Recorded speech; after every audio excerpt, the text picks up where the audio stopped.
Hello மக்களே, விளையாட்டில் கலந்துக்கிட்டு வின் பண்ணுறதுக்கு முன்னாடியே செலிப்ரேட் பண்ணி மொக்க வாங்கின சில மனிதர்களை பற்றி நாம் இந்த வீடியோவில் பார்க்கலாம். நம்பர் 4, பாக்ஸிங்கில் யார் வின்னர்னு ரெஃப்ரி அனௌன்ஸ் பண்ணுறதுக்கு முன்னாடியே அந்த ப்ளூ கலர் பனியன் போட்டிருக்கிறவர் நான் தான் வின் பண்ண போகிறேன்னு ஓவர் கான்ஃபிடென்ட்டாக இருக்காரு. ஆனால் ரெஃப்ரி ரெட் கலர் பனியன் போட்டவரோட கையை தூக்குனதும் மனுஷன் ஷாக் ஆயிட்டாரு. நம்பர் 3, ரன்னிங் ரேஸ் ஓடி வந்துட்டு இருந்த ஒருத்தர் கோர்ட்டு பக்கத்தில் வந்ததும் க்ரௌடை பார்த்து நல்லா கத்துங்க நான் தான் வின் பண்ண போகிறேன்னு கையை ஆட்டிகிட்டே ஓடுறாரு. ஆனால் அவருக்கு பின்னாடி வந்த ஒருத்தர் வேகமாக ஓடி வந்து அவரை தாண்டி போய் வின் பண்ணிடுறாரு. நம்பர் 2, ஒருத்தர் பெனால்டி ஷூட் அவுட்ல கோல் போறதுக்காக பாலை கிக் பண்றாரு. அது கோல் கீப்பர் கையில பட்டதால பால் நெட்டுக்குள்ள போலன்னு அவரு செலிப்ரேட் பண்ண ஆரம்பிச்சிட்டாரு. ஆனா அது கம்பியில பட்டு கீழே விழுந்து மறுபடியும் கோலுக்கு போயிடுது.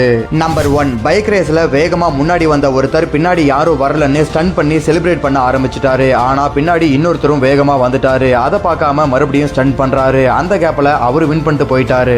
நம்மளை தாண்டி யார் வின் பண்ணிட போறாங்கன்னு தலக்கணத்துல இருந்தா இப்படிதான் நடக்கும். இந்த வீடியோ பிடிச்சிருந்தா ஒரு லைக்கை போட்டு நம்ம சேனலை சப்ஸ்கிரைப் பண்ணிடுங்க.